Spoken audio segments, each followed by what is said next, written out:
Okay, what we're going to do today is install a lock core in a Thule foot pack.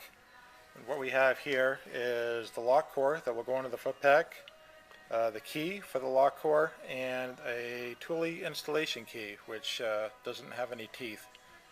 And we'll use this to put in the lock core and put into the foot pack. What we'll do first is we will take the key, the installation key, and we'll break open the plug that comes into the lock core like that.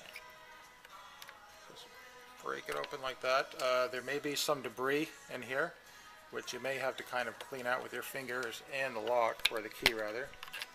Break that out. Take the lock core, put the installation key in the lock core, and then just press in like this,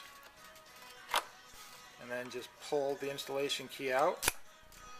And let's give it a shot here, see if it works. There.